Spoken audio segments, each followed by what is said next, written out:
Yeah. Was there another group that needed to sound check?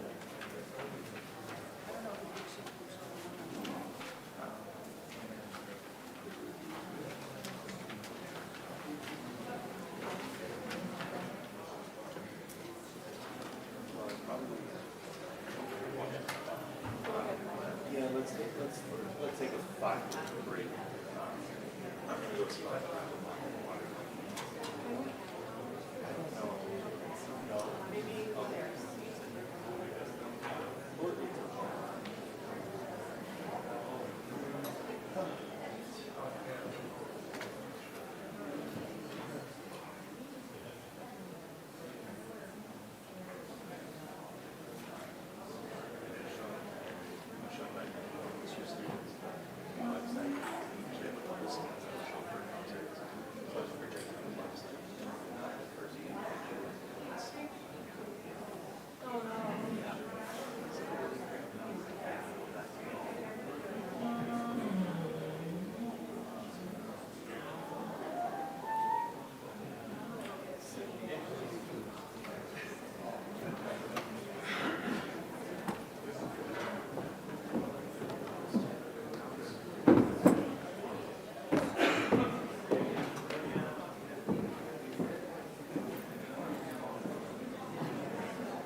So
helpful to you for so I can do it for you want to start and you can start without personal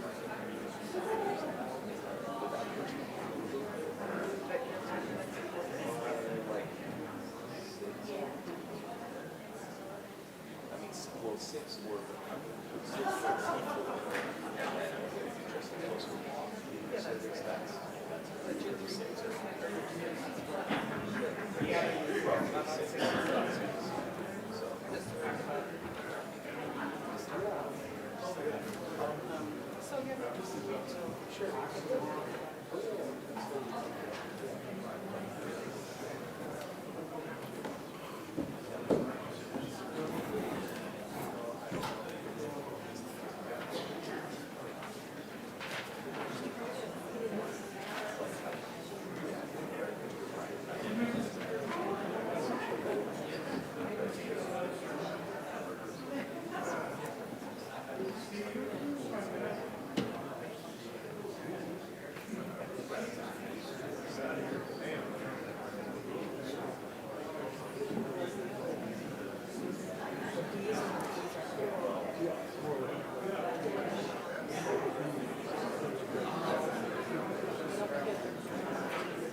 Let us be honest with death. Let us not pretend that it is less than it is.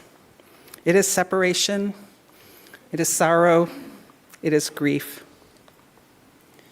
But let us neither pretend that death is more than it is. It is not annihilation. As long as memory endures, Steve's influence will be felt.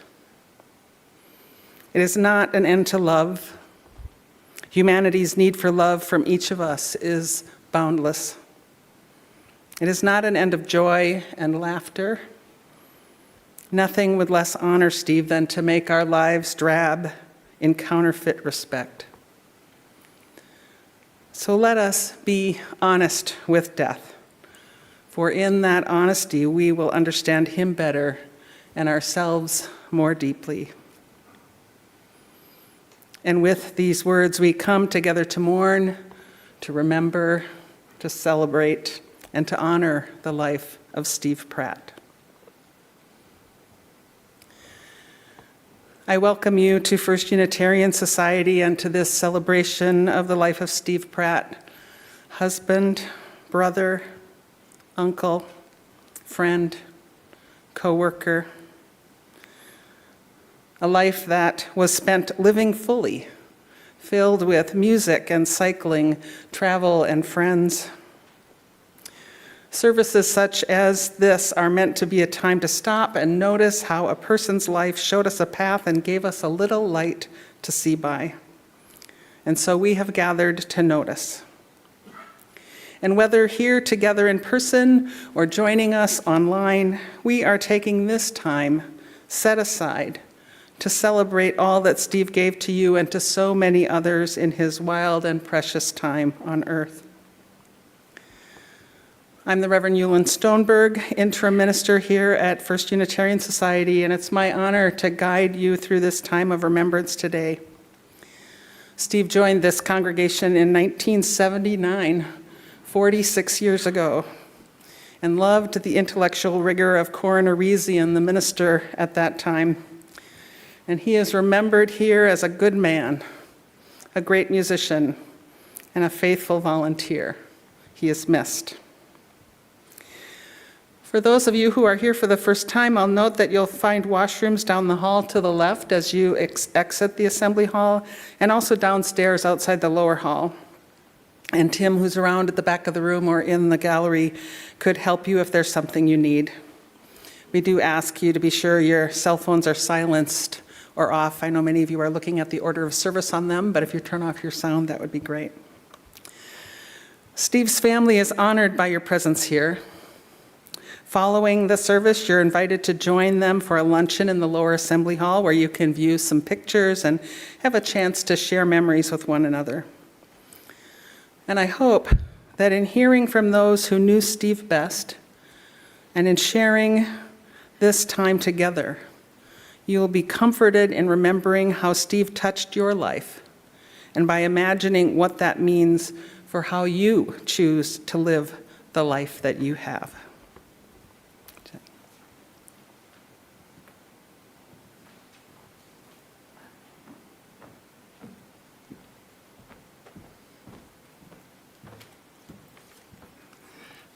Hello, my name is Jenna Hutchinson, and I was a member of the FUS chorus in which Steve also sang. And today I've been asked to read the poem The Summer Day by Mary Oliver. Who made the world? Who made the swan and the black bear?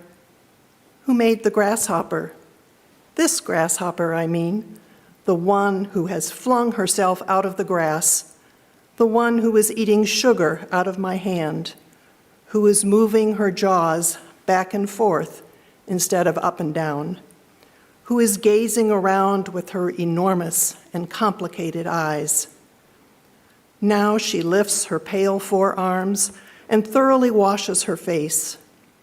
Now she snaps her wings open and floats away. I don't know exactly what a prayer is. I do know how to pay attention, how to fall down into the grass, how to kneel down in the grass, how to be idle and blessed, how to stroll through the fields, which is what I have been doing all day. Tell me, what else should I have done? Doesn't everything die at last, and too soon? Tell me, what is it you plan to do with your one wild and precious life?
Hi, everyone. I'm Janine Pratt. I'm one of Steve's sisters. There's another one in the audience, Dory, and my brother at home who's a little indisposed right now down in Charlottesville, and I'm sure he's watching online with us.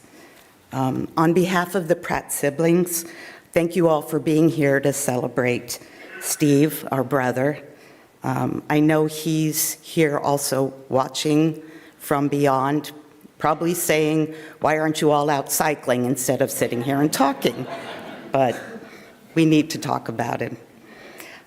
Growing up in the 60s, our family watched Star Trek together, and Steve became known as the Spock in our family. Logical, analytical, cerebral. As an introverted thinker, he often kept his emotions to himself and had a calm, thoughtful way about him. Just like Spock, he was able to raise an eyebrow and say really without saying a word. As you can imagine, being the oldest of 5 wasn't always easy, and at times Steve definitely got the short end of the stick. For a couple of years, he was our built-in babysitter. And I remember one time he was trying to get us to go up to our rooms, and we didn't want to. He shouted, "Go upstairs, and I don't want to hear another peep out of you." Being his sister, of course, I leaned over the banister and said, "Peep." He stormed up the stairs after me, but I managed to get to my room and lock the door with seconds to spare. He might have been Spock most of the time, but at that moment, he was more like Captain Kirk, a man on a mission. Steve was a hard act to follow. When he was young, he received a chemistry set for Christmas, and his interest and ease working with the contents foreshadowed things to come. A few years later, when I had my first day of high school chemistry, the teacher looked at me from the front of the room and said, "Oh, if you're Steve Pratt's sister, you won't have a problem with this class." Boy, did I prove her wrong. He would try to help us with our math homework, and with our eyes glazing over, he would talk about, as my sister Dory relates, the voodoo of trigonometry. He was also on the math and debate teams, and was no shrinking violet when it came to demonstrating his knowledge and reasoning skills. Steve was so incredibly bright, the kind of smart that made the rest of us both proud and slightly annoyed. In high school, he wanted to try out for the football team, but Mom said no, it was too dangerous. That was code for don't you let anything compromise your brain. He was pretty ticked off about it, but I think he forgave her just a little bit when, after that, he got an 800 on his math SAT, was valedictorian of his class, and he was accepted into MIT. So I guess my mom was right. There's a downside to being that smart, of course. You often set very high expectations for yourself, and that can be a little bit of a burden. But Steve usually handled challenges with a very steady approach and was able to move through them and then forward. Steve was a problem solver. For example, when he hit his teenage years, he decided he was tired of sharing a bedroom with our younger brother, Andrew. Andrew, that's for you. He asked Mom and Dad if he could move out and have his own private space in the corner of the finished basement.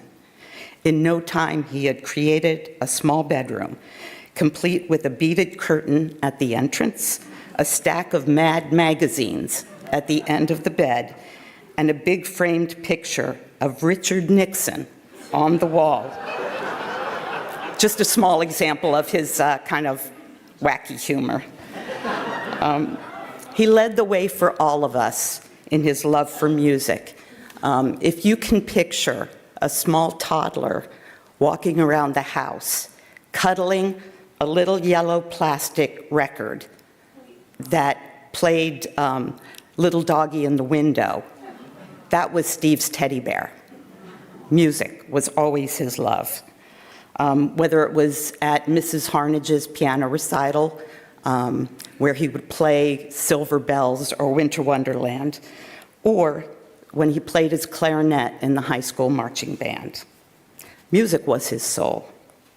He seldom did things halfway, and even in music, the persistence to tackle it with admirable commitment was always there. And believe it or not, for all his brain power and sometimes quirky demeanor, Steve was kind of a stud muffin in the last couple of years of high school. I was on the JV field hockey team, and one night I had the girls come over for a sleepover in the basement. Steve came down to grab something from the pantry, and all of a sudden the room went quiet. The girls watched him go back upstairs, and when he was gone, they all turned to me with wide eyes, and one of them said, "Was that your brother?" I said, "Yes, sirree, he sure was." Lastly, there can't be one person in this room that doesn't know what an affectionate dog lover our brother was, the quintessential dog dad to his furry four-legged children. But confidentially, it's only fair to tell you that Steve actually lost our first family dog walking to a shopping center near our home. This was before leash laws, you guys remember that? And at the grocery store, he and his friend walked in the door, leaving Saucy, our cute little dachshund, behind. When he came out, Saucy was gone and nowhere to be found.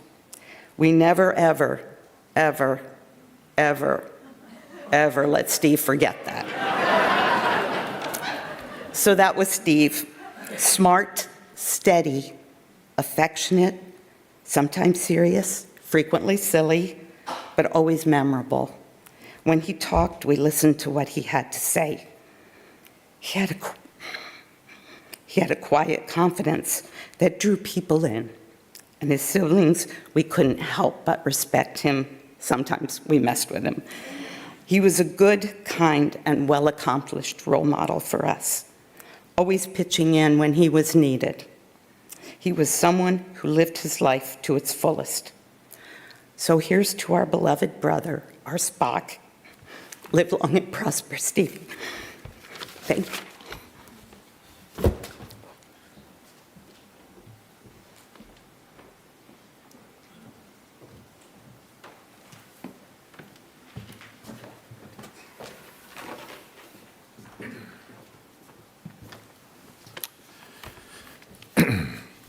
Steve joined Honeywell Control Systems Research Group in 1978.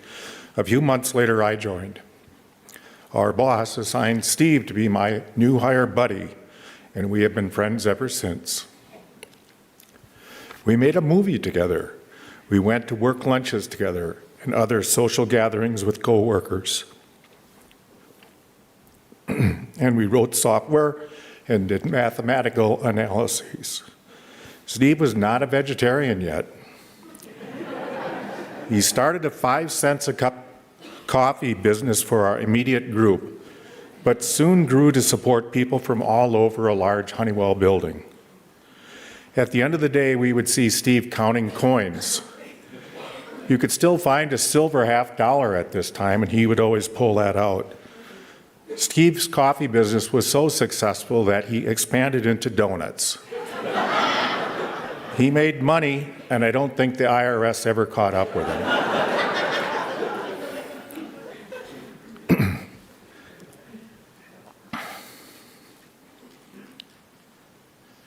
Steve understood the control systems research work we were doing.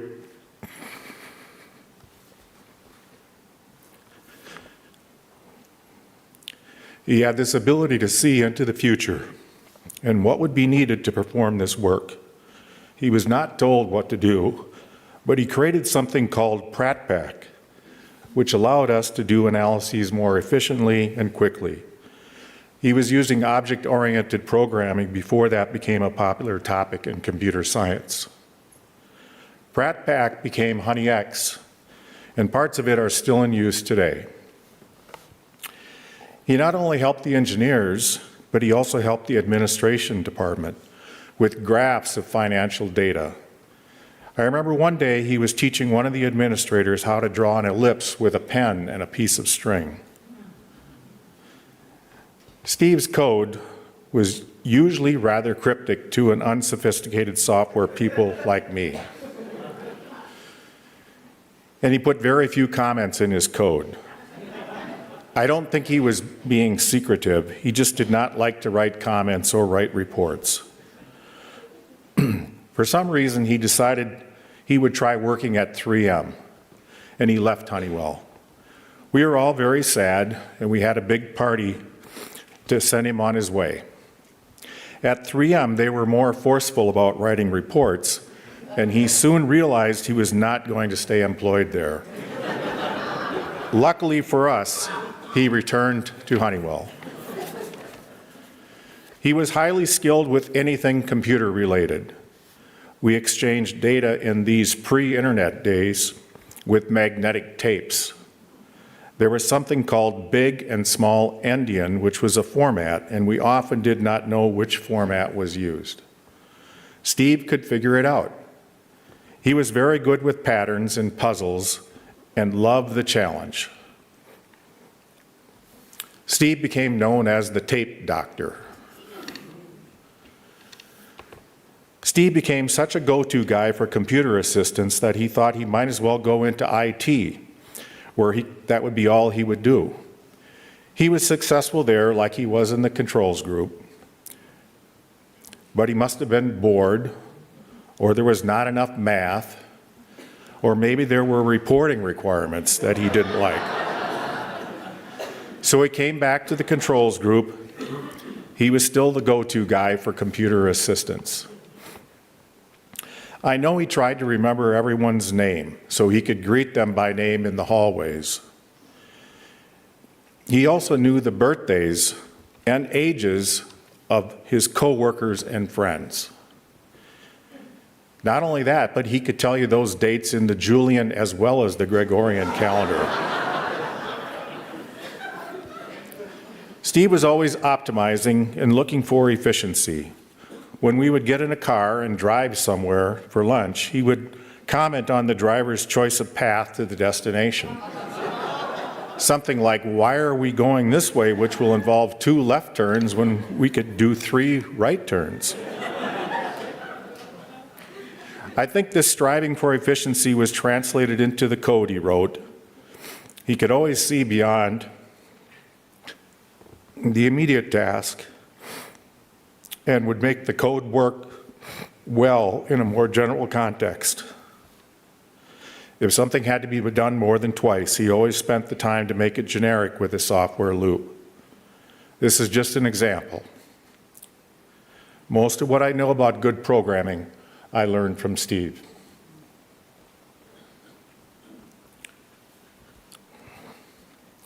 Steve was a fellow math enthusiast, a strong contributor. He was always there for me, a great friend, and I will miss him dearly.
Hello, my name is Ralph Brindle. I'm a longtime friend and fellow bandmate of Steve's. Steve attacked life. Steve was a member of the First John Philip Sousa Memorial Band for 45 years. He did not play the bass clarinet, he attacked it. It was a full-body experience. There was a vein on his forehead that would pulse with every note that he tongued. People loved to watch him play. If there was a process to be optimized, Steve was all in. For many years, the Sousa Band would distribute bags of peanuts to audience members at our indoor concerts. We bought 50 pounds of bulk peanuts every month. The process of bagging the peanuts involved a number of steps: inking a pad, stamping an image of Sousa onto each bag, opening the bag, filling it with a scoopful of peanuts, closing and creasing the bag, stapling it shut so it could be thrown without losing its contents, and placing it in a basket. I was typically the bag filler. Steve took up the crease and staple position. Now, most people would take whatever bag the filler gave them, crease the top down, pick up the stapler, staple it, put down the stapler, and throw the bag into the basket, and then repeat. Not Steve. Steve optimized this activity, but also took on the role of quality control inspector. He kept a small cache of peanuts on the table in front of him. As he received a filled bag, he judged its weight and added or removed a few peanuts to reduce the standard deviation. He gave verbal feedback to the filler on whether we were running consistently heavy or light as he creased the bag and set it in a row. Only when 2 rows of 10 bags were queued up would he pick up the stapler and then staple them all. Bam, bam, bam, bam, bam. Pick up all the 20 bags with parallel arms and dump them in the basket. Super efficient. If there was potential for discomfort or bodily injury, Steve was all in. Steve was part of a crew of band members and their families who went to a cross-country ski resort called Mapleog every President's Day weekend for a number of years.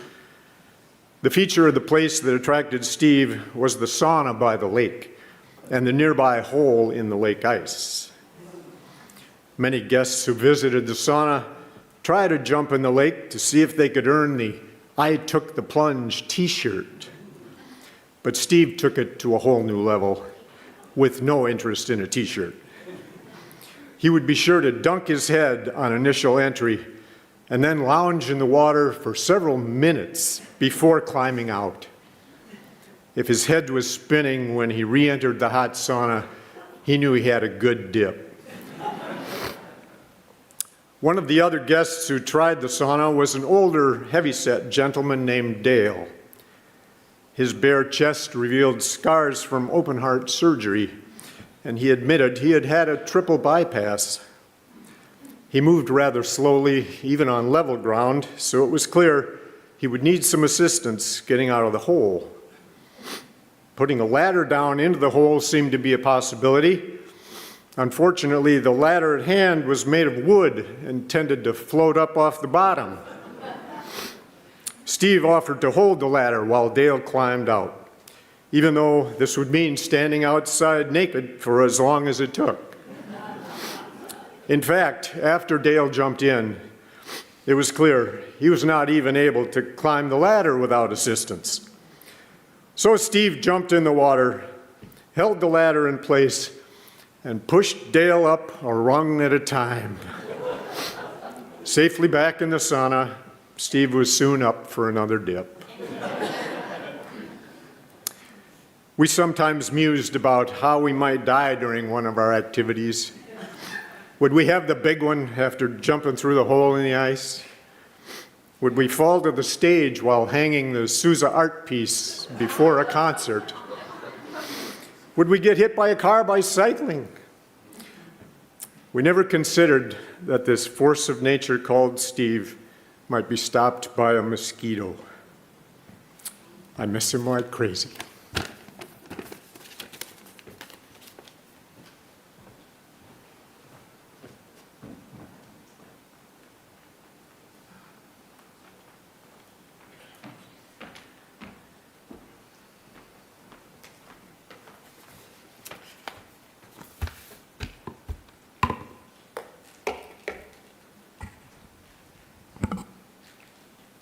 Hi. Steve Pratt was an amazing guy who I got to spend 32 years of my life with. You've already heard a lot about Steve this morning, and most of it funny. So I'm going to tell you about the Steve that I knew best, Steve the cyclist. Steve just loved to ride, and not surprisingly, Steve and I met on a bike ride. We had both ridden our bikes to the ride start at a restaurant in the West Metro when most of the other riders had driven there. And Steve finished the ride before me, but had decided to stay to eat dinner. And the only seat left at the table when I finished the ride was one next to him. And as I sat looking at the menu, Steve was served his meal. I looked over and commented, "Well, I didn't know you could get that vegetarian."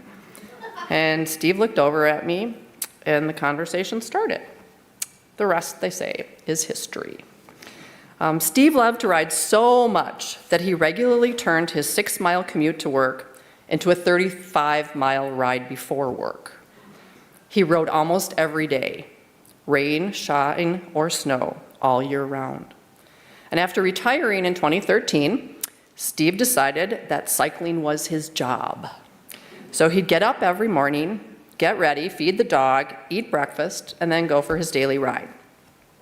Mondays were to Chaska. Fridays were to Waconia. And Tuesday, Wednesday, and Thursday were flexible days. Depending on how much time he had, he would ride to Wayzata or Excelsior, or maybe even out to Galewood Farms. A stop for hot coffee and a baked good was a must on nearly all of his rides. He had his favorite bakeries and coffee shops, where they often knew him by name and frequently had his order ready before he got to the counter. Red Bench in Chaska and Excelsior, Mocha Monkey in Waconia, Mac and Thunes and Caribou Coffee were some of his regular stops. Routes were planned in advance, not surprisingly, with options for extensions. Steve was a master of filling time with the right length ride, and he kept a detailed bike log for over 30 years, religiously recording his route, the date, and if he rode with someone for every single ride. Steve also rode regularly with me and our dog, who rode in our Burley trailer. We mostly rode on weekends, to brunch or to a Caribou for a coffee treat, but riding alone was his greatest joy in life, and he rode everywhere, to work, to chorale rehearsals, here to FUS, to tutor at St. Louis Park High School, and to other volunteer gigs. And as befits a serious cyclist, Steve had an arsenal of cycling jerseys. I brought a few of them here today.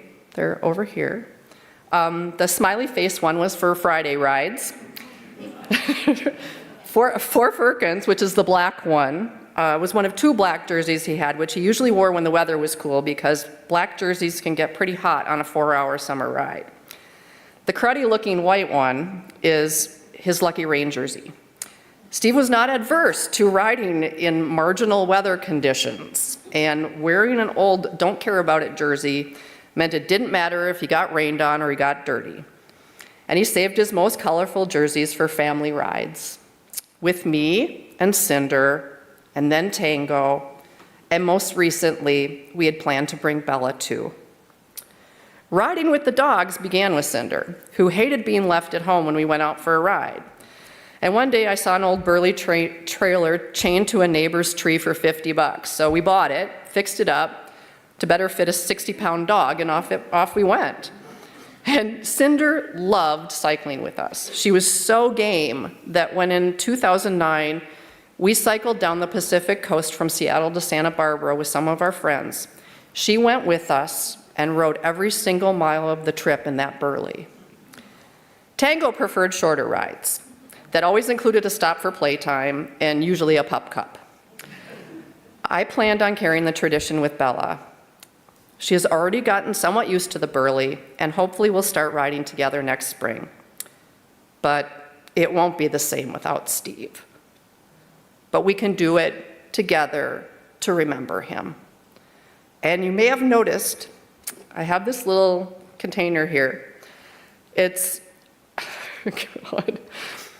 So it's a little container of metal bits and whatnot. And these little bits all resulted in a flat tire for Steve at some point. And he saved them.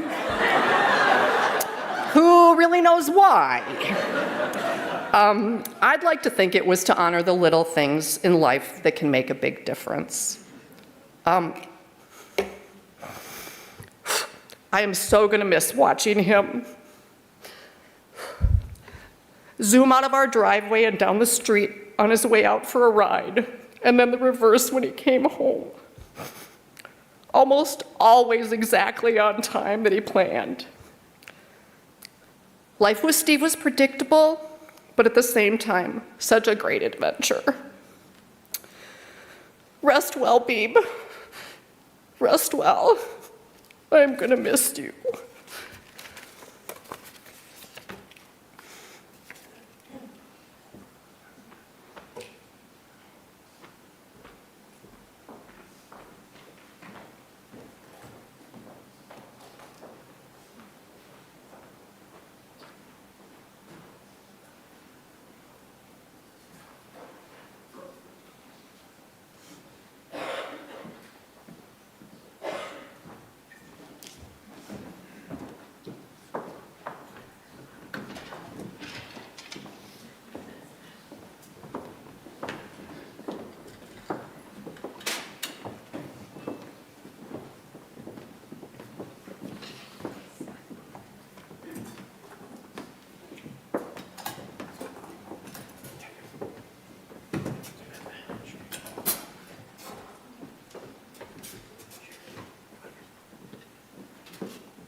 And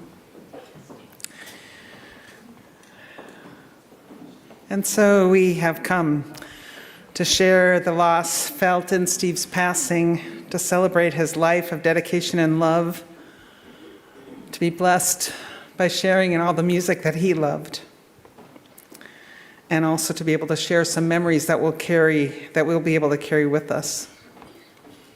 This we have done, but as was said in the opening words, this is not an end. Know that your grief will continue to find comfort in all the sweet memories that continue and all the music that plays on. The family is so grateful for your presence here and would love to be able to talk with you at the luncheon that follows.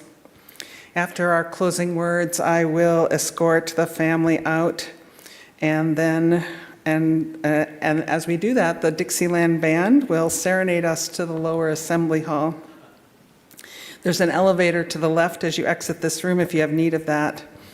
And I also remind you to sign the guest book if you haven't done so already. Steve was, in Lisa's words, a little bit sentimental. And when Lisa was cleaning off his desk, which I understand was something of a gargantuan task, she found an old familiar envelope that had a lipstick kiss on the outside, and inside a poem that she had written to Steve early in their relationship. It might have been for Valentine's Day or for an anniversary.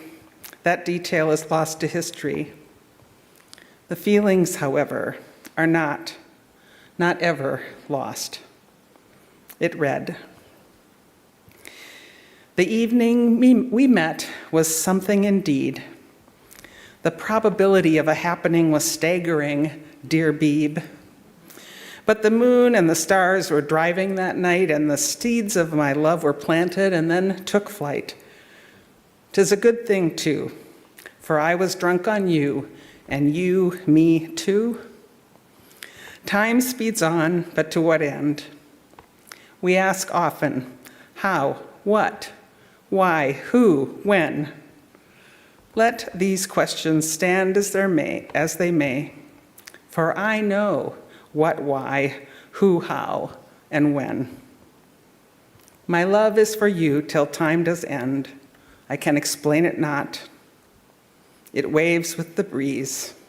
It flies above trees. It swims in the streams. It is free, as are we, to symbol be. Nothing can extinguish the love Steve showed to you, the memory of him, or the love we carry forward.